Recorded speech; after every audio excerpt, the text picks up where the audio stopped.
Alright, welcome to this review for the Tyranid Codex.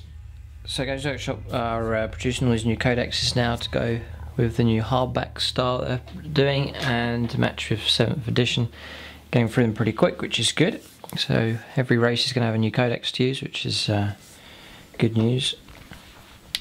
So Tyranids, one of the forces that I started collecting Tau first. Did some Imperial Guard, but it wasn't long before we got into Tyranids, especially when the new plastics started coming out. The old lead Tyranids a while back were dreadful, but then Games Workshop re-sculpted them, and it was a similar story to Dark Elder.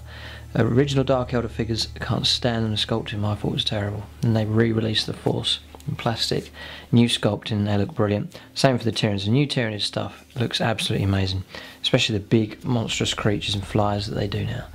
So it's an exciting time to collect Tyranids. So I'm going to review the codex here that goes with them, and I'm not going to equally go through each unit. It's really going to be my take on the Tyranid Codex and its strengths and weaknesses for the Tyranid Force, and then from this you'll get an idea of how I'm going to build my Tyranid army, sort of 1850 points I usually do. But from the codex you see the strength of the units, you think of how well an army can do, what potential it has, what are the strong units, and then you build a force around that philosophy. So a lot of different styles of Tyranid army out there.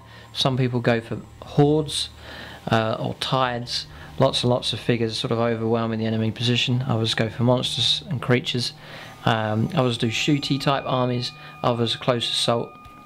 All different types. So, but from this you'll see sort of my direction that I'm going, and then that'll give you an idea of how my force is going to end up. So the strengths I see it for Tyranids is close combat, and overwhelming the opponent with monstrous creatures, nasty close combat attacks, sort of strength 6, strength 8, strength 9, AP2, multiple attacks piling in, and just tearing units, heavy infantry and vehicles apart. And then speed as well I want to go for. That's the kind of philosophy I'm after. Sort of fast army, hard hitting, tough, loads of attacks, and just too much for the opponent to deal with. You can't blow everything away and then they reach the opponent's position and then they tear it to shreds. So I'm kind of thinking the philosophy is you move your army into assault, you anticipate at worst half of it's blown away, and then the other half reaches the opponent's position and destroys half, and then you've got half against half, but the advantage is with you. You've kept good units alive, and then your remaining force destroys what's left of their position. That's the idea, is that you protect your want to protect my force as best I can, keep it tough, and then be able to reach the opponent's position, taking as little damage as possible, and then turn to pieces. I think that's a good philosophy for Tyranids. They're a race that's, that looks the part for fulfilling that task. So that's what we're going to do, and we'll run through this codex here. Brilliant artwork on the front, really, really nice work that Games Workshop have done. So nice artwork. That's my list there. I just work on that as I go through the codex. If you start in the force, then the best way to go is to get the codex first, and then take your time. You want to buy stuff and then you don't end up using it, you can't stand the unit, you don't like the look of it, or it doesn't perform well in games. You want to run through the codex first, and that will give you an idea of what works and what doesn't, depending on the direction you want your army to go. You might choose a different philosophy to what I've gone for. So the layout of these codex is superb, it's full colour, nice, especially in this codex I've noticed. Games Workshop have produced some really nice setups for the figures. You'll see some later on as we go through it, and then the artwork's really nice as well. I mean, this one, so atmospheric, brilliant work there. So that's fighting orcs there. It's a game we haven't done yet. I'm working on orcs at the moment, but that's featuring some of the new Tyranid units.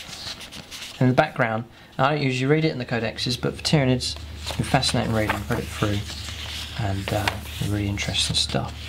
Great inspiration for games. So all the background information there.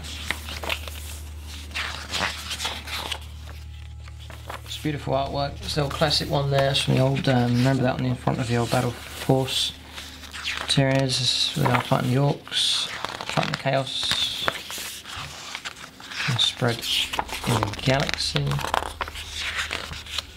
Space Horse, fighting Imperial Fists, another superb piece of artwork.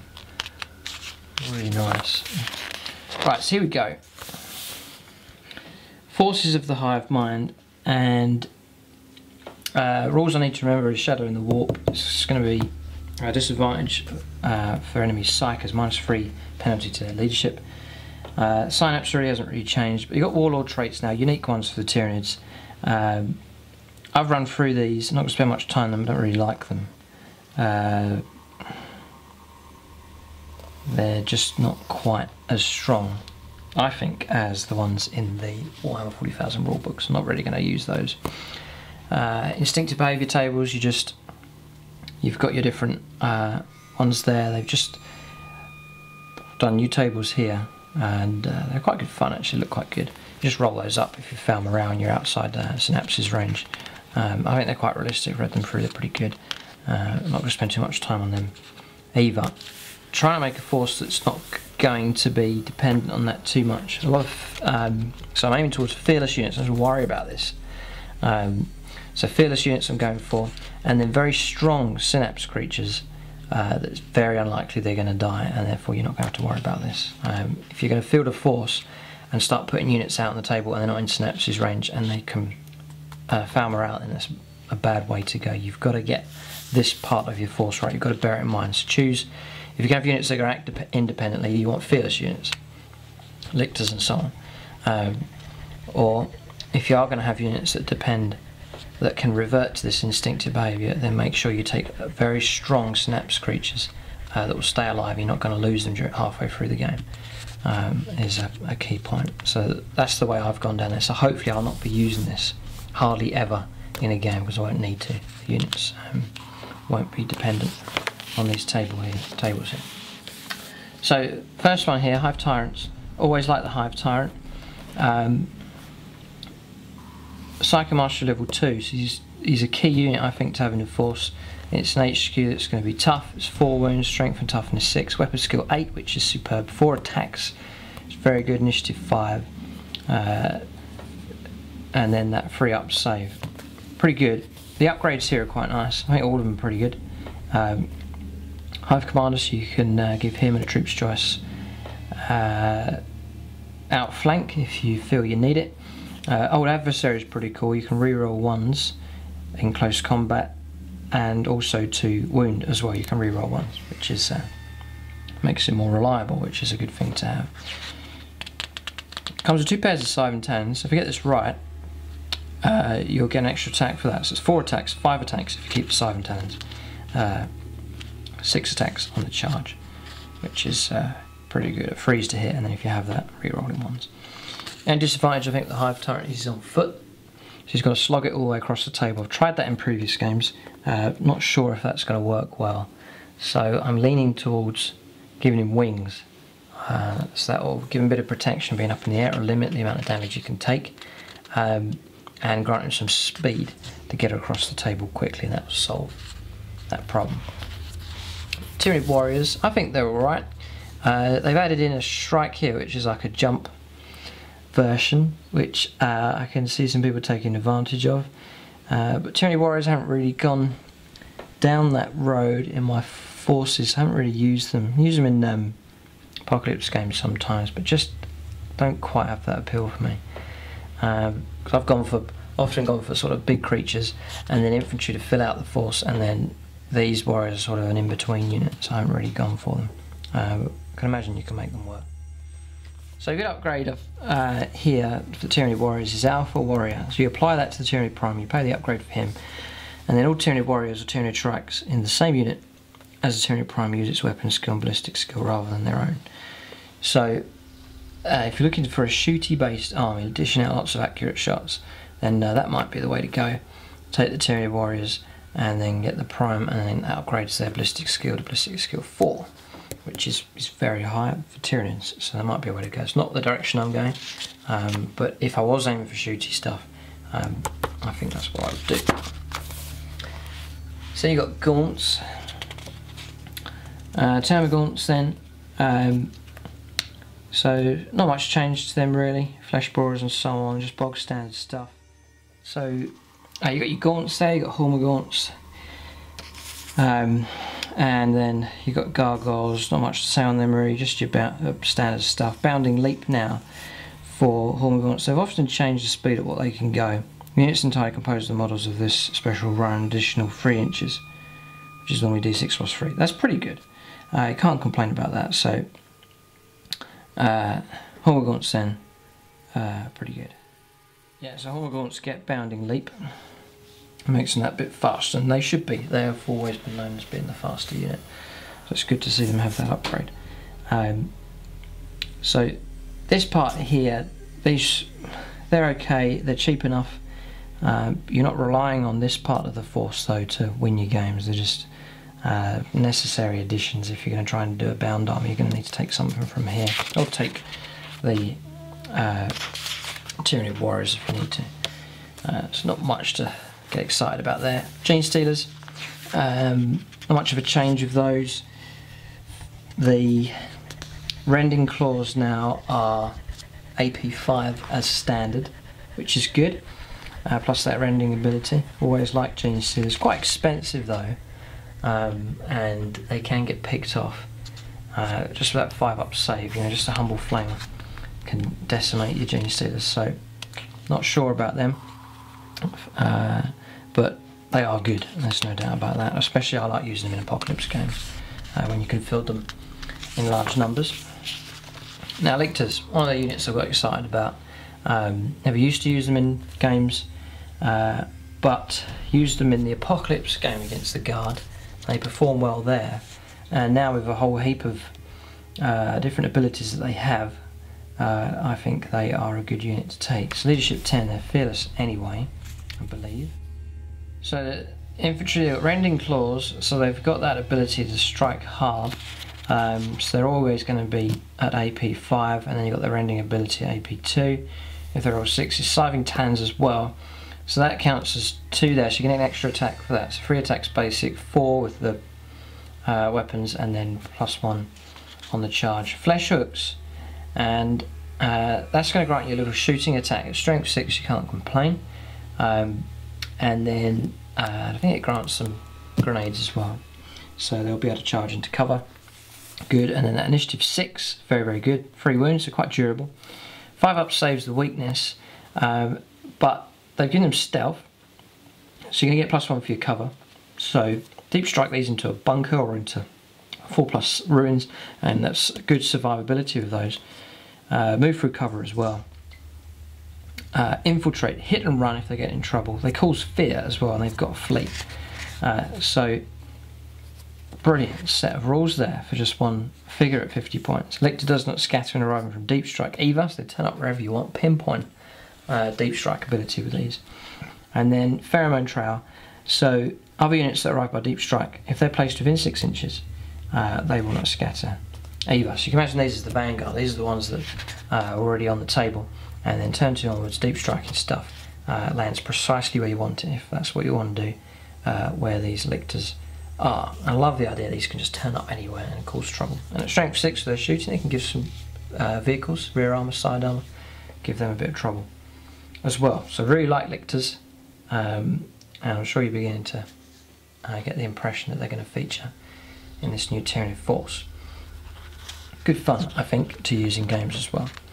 Zoanthropes never gone down that direction. By the look of it, they're pretty effective if you want to weigh heavily on the psychic stuff for Tyranids, which seems a pretty good idea. Tyranid guards, tough unit, you can give them pretty good guns. I haven't gone down this route for these. Venomthropes, nice looking models, and shrouded, and Spore Cloud, all units within 6 get shrouded as well. So I haven't gone down this route, but an interesting point with these, if you've got a force that you want to escort down the table, you want to keep them alive, then get a couple of Venomthropes and give all those units within 6 of each of those. You can create some 6-inch bubbles, and then they'll all get shrouded, which is really, really good ability to grant to your force. So nice idea of those, nice models. Kind of weird, if you want to go for a weird Tyranid army. I'll take a couple of them. Next up is one of the monstrous creatures, Turbo Guns. Really nice release, nice model, and really good idea for the rules here. Tough monstrous creature. Nice aspect here, you get mastery level 1, so you're able to use psychic powers with them. And then you can spawn Termagant, so it's 3d6 a turn. If you're only double, then it stops. And it's about half the time in games it stopped for me, but usually you're able to breed a couple of units, a fair amount of size. 3d6, so you're going to average a unit between a minimum of 3, if you're all triple 1, all the way up to 18. So the average in between there, about 9 or 10 models on average, you're going to chuck out each turn. So it's generating about 40 points each turn. This you can imagine you can hold them at the back, in cover, tough to weed out, give them regenerate, so if people pick off wounds here and there you can get them back again, and then he just chucks out units of gaunts every turn. I think that's a good way to go. Good defensive unit, and plus he's a monstrous creature. If someone comes near it, then he'll be able to attack them with some hefty attacks. And he gets powers of the Hive Mind, so as far as I know, he gets access to the whole lot. Then Raveners, they've featured in the old force. James was saying to me they're rubbish now, they're no good. They're still beasts, so they are fast. Weapon skill 5, which is good. Strength and toughness 4, 3 wounds still, initiative 5, 3 attacks basic, 2 pairs of silent talons, so that makes it 4, and then 5 on the charge. I still think they're good. You can give them rending claws, that'll make them even better. They've got that deep strike ability still, so I still rate Raveners. Haven't really looked at the Red Terror upgrade, but I think Raveners are still good, especially my force is sort of assault and speed. Raveners fit that quite nicely. It's the kind of unit that might be ignored whilst the opponent's shooting at other monstrous creatures, the big stuff. These guys can move up and the opponent cannot ignore them. A full unit of 6 of those, for example, with rending claws, that's 30 attacks, that's strength 4 rending. You can't ignore that kind of unit. Tyranid artillery organisms, I haven't looked into these really, but some of the new models coming out look really good, really nice looking.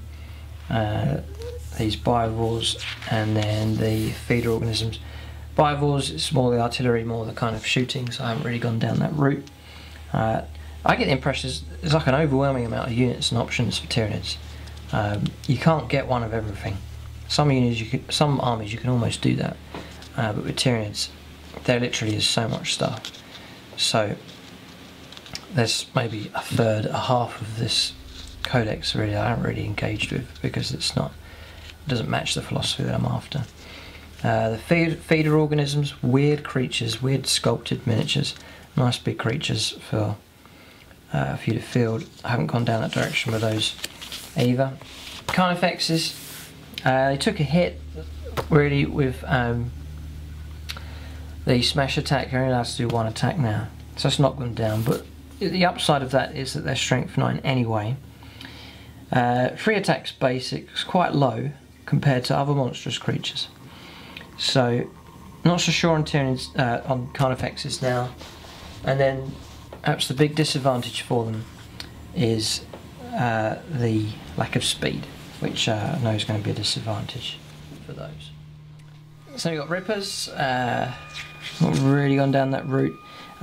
Leave comments if anyone uses these effectively and how you use them, then put it in the comments section. Be interesting to see how people can use those effectively.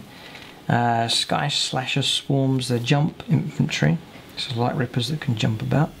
Sounds a good idea, but I haven't gone down that route with Rippers. If you've got spare points, either gap filler, then take them.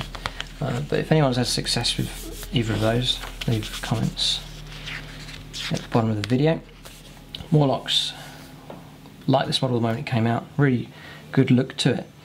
And then that ability, that terror from the deep, where they can come up from underneath and devour whole units. Love the idea of that, so cool. Fearless, hit and run, deep strike, They can burrow again, so they're up and about. 6 wounds, strength and toughness 6. That's that core strength there. And then give that unit regenerate, and then I think that's really good. Same again, Trigons. More of it comes up once and then it just runs about all over the place, tearing things to pieces. Nightmare for the opponent to deal with. He's got 6 wounds to knock down. The amount of times we've had games where James is trying to bring down these wounds, Trigons come up and he's fired everything at it, the entire army of the thing, and he's only knocked off like 4 wounds, and then is still alive on the next turn. So these kind of creatures, I think they do work well for the Tyranids. 2 pairs of Cybertans, so we get this right, it's 5 attacks. 2 pairs of Cybertans will give you an extra attack. So that makes 6 attacks basic, 7 on the charge, and then a little ability to fire a weapon as well. You might pick off a couple of models or cause a glance or 2 on a vehicle. So yeah, we like Trigons. Again, like Fearless, you're not worrying about it running away. It can go anywhere on the table, you don't have to worry about Snap's range, and then it just runs about and does what it wants. That's a strength, I think. Then games like sort of tried to solve the lack of flyers. You got the Harpy and the Hive Crone. I've leaned towards the Hive Crone. The things that did it for me, I do like the Draw Cannon. That template weapon that it can fire, it can just fly straight up to something and then draw all over it. Strength and toughness and wounds, all of them 5, which is good enough for a flyer. 4 up save, it's okay. 3 attacks basic, and then the things that did it for me were the Tentaclids. You can fire them at other flyers. They've got they're twin linked, and they have the Haywire ability, which is really good. And then Raking Strike. If you fly over something with Vector Strike, you're going to get D3 attacks, and it's strength 8, not its normal strength. So strength 8 against flyers, you can cause trouble. So I liked all of that. It's not the best flyer, I don't think, around, but it's good enough. It can take on other flyers or pick off hull points or wounds from other flyers, and then at the same time it can provide some support for the grounders based forces, either by firing or by combat. So I think the Hive Crone is the way to go. Harpy's not too bad either. Tyrannofex, superb model, massive gun, really like the look of it. Again, just another big monstrous creature. Difference to this one, 2 up save, which is brilliant. So if you're going for a shooty based army, then take a Tyrannofex. Imagine that lumbering thing that marches towards the enemy. It's got close combat ability, it's tough, and then you can give it some brilliant weaponry to fire at the same time. Swarmlord, superb model. You're able to get that model now, and deadly looking weapon, skill 9, 5 wounds, 4 attacks basic, mastery level 3 psycho. It's ridiculous. So if you're doing a ground based force and you want a tough HQ, then I would take the Swarmlord. Old One Eye, I haven't really looked into that one. The Death Leaper, good rules for that one, but I'm not sure whether to spend out on that to accompany the other Lictors. We'll have to see. So that's the units. You can see there I've skipped over some. There's a lot of depth in unit types for this codex, there certainly is. There's a big enough collection of Tyranids as it was. Games Workshop released a whole load of new stuff. So that one thing that struck me about this codex, a lot of different units and combinations that you can do. Different weapons there. Not really going to go into those too much. As I said earlier, Rending Claws are AP5 now. Scything Tans are AP6. And then just the shooty weapons, don't really need to go into that because it's not really the direction I'm going to go into or go down. So just go over the upgrades here. They're all right. They're not incredible. So I'm wary about using upgrades and absorbing loads of points as they come, as they are. A lot of these units are good enough. The only one I've really latched onto is the regeneration, because I want durability in the Force, and that ability on a 4+ to gain a single wound each turn will add to that survivability of the Force, which is key. If I've got an assault army that's not going to chuck out many shots as it goes in, it needs to have durability to then get close enough to engage in combat. So that's the one that I've gone for. You can upgrade the towers now, all different types of weaponry you can use, which is quite good.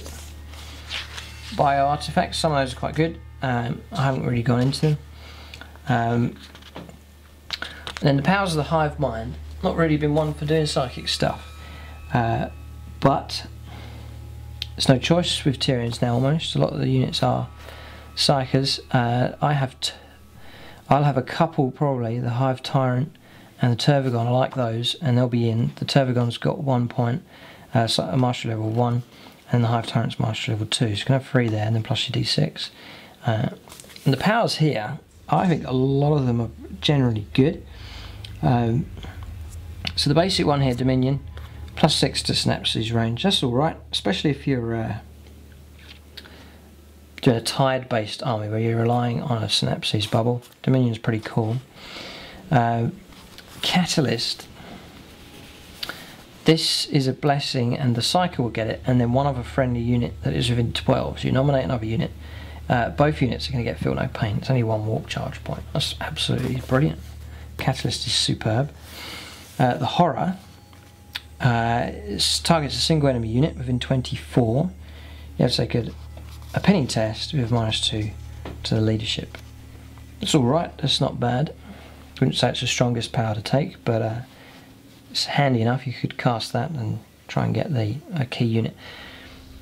As I can imagine, as your Force advances, there's going to be key units that the opponent has that you think, I've got to stop that Devastator team, I've got to stop that Centurion unit, I've got to stop the Fire Dragons, you know, unit that's highly powered with weaponry, and you want to keep them pinned down. That will help add to the survivability of your Force. Then you can cast something like the Horror or one of the other powers just to keep their heads down. Helpful little ones to use. Then Onslaught targets a single friendly unit within 24. You can run and then shoot. Not really applicable for me. Might be handy enough for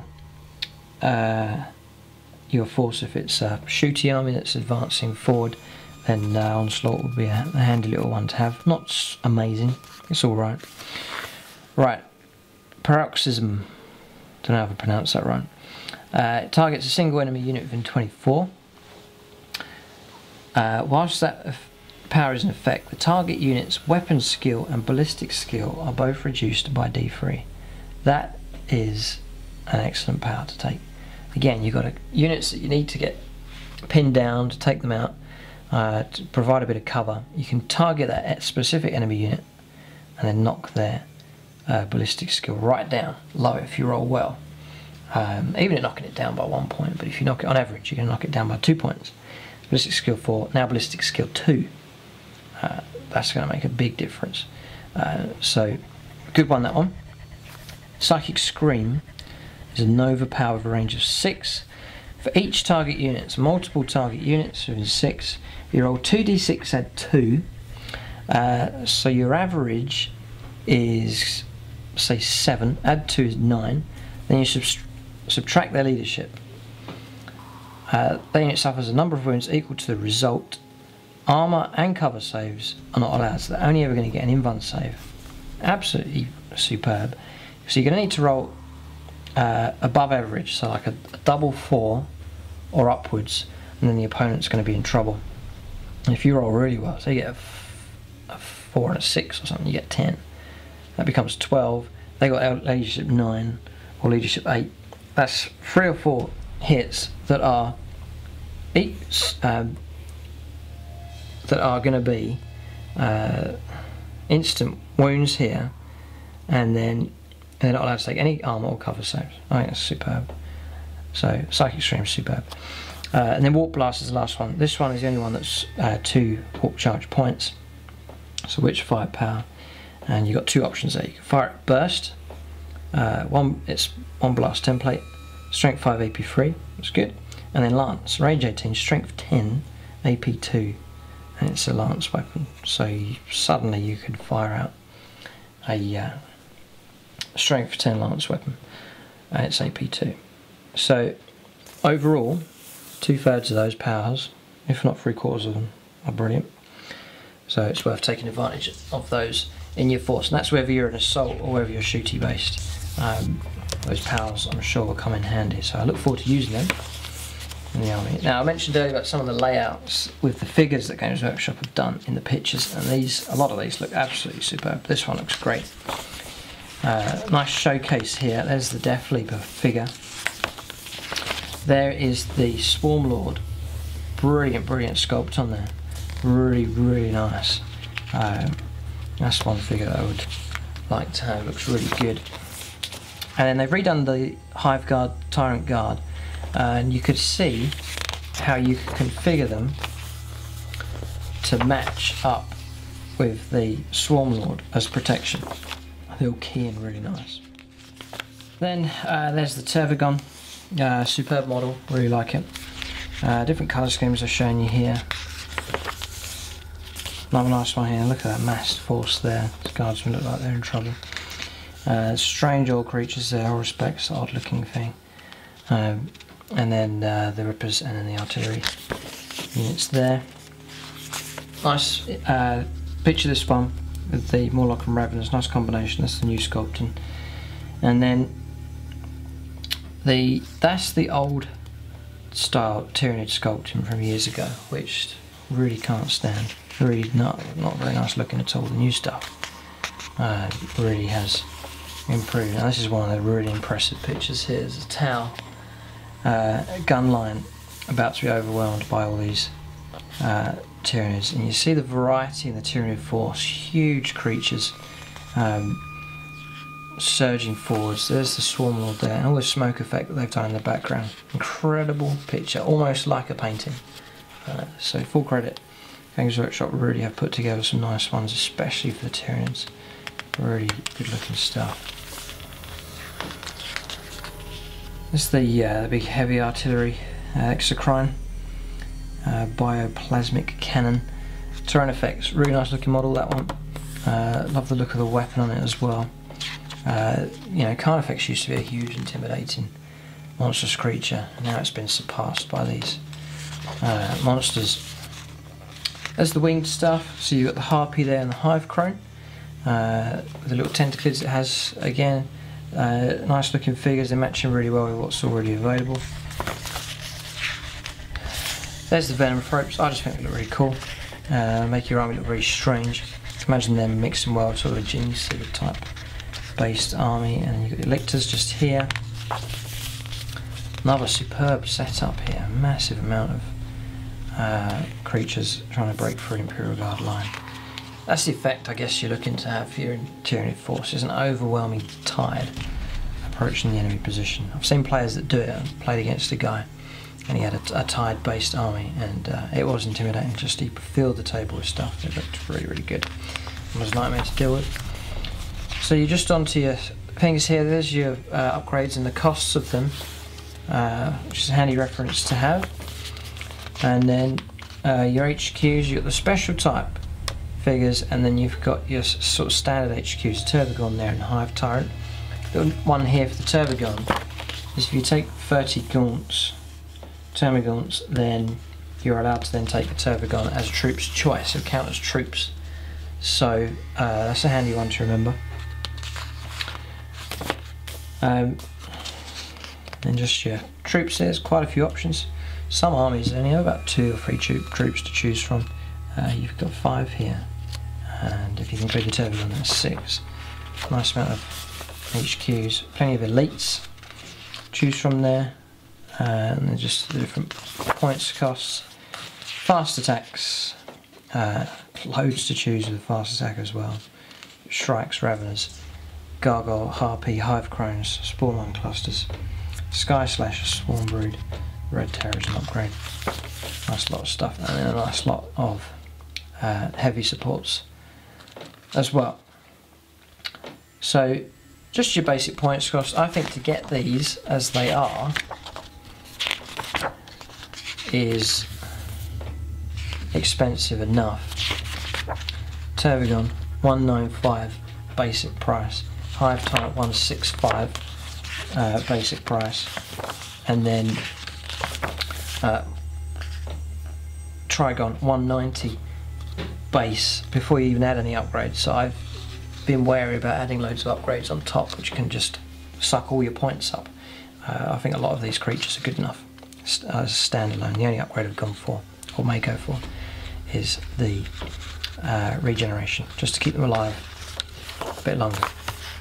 Just at the back, everything's referenced for you. It's handy to have those instinctive behaviour charts at the back next to all of your weapons and stats, and then should be a summary of the psychic powers. Yeah, just on the very end here, summary of your psychic powers just at the back. It's a nice addition that Games Workshop have done here. It's handy that you're able to do that. It's all contained. It's really a summary of all the rules and codex. Good idea to have, so you can just keep your back pages open as you play your game. But that's it for Tyranids overall. Some great new releases. The vast majority, almost the whole lot now, is in plastic. Nice codex they've done. Artwork and pictures are superb, and I think Tyranids is an army with a massive amount of potential, and one that you can build to very strong themes and philosophies. The philosophy that I'm going down is assault and strength and toughness. We'll see if that pays off in games. Keep a lookout for a Tactica and review of the whole army. My army's done, so I can. I'm not waiting to get it finished. I'm going to go straight on and do a Tactica video for this force. I've got an army list ready to go, and then keep a lookout for battle reports featuring my new revamped Tyranid force. We'll have to see. I've been fascinated and excited to see how well this new force will do. We'll have to see. I think it'll take a little bit of working to get it working well. Check out other codex reviews to get an overview of the force, the other army reviews as well. And then there is a painting tutorial now for Tyranids, and that's where I paint a Hive Chrome, one of the new models. I've actually got it here. So there's the new Hive Chrome all finished. If you want to see how this was painted, and you can apply that same technique to all of the figures, from the very smallest, you can see just there, same technique, up to the very biggest. It's the same technique applies to all of the units. Then just check out the painting tutorial for Tyranids. There's other painting tutorials as well, and then look out for the battle reports. But thanks for watching this codex review. Keep a lookout for more videos, and tune in next time.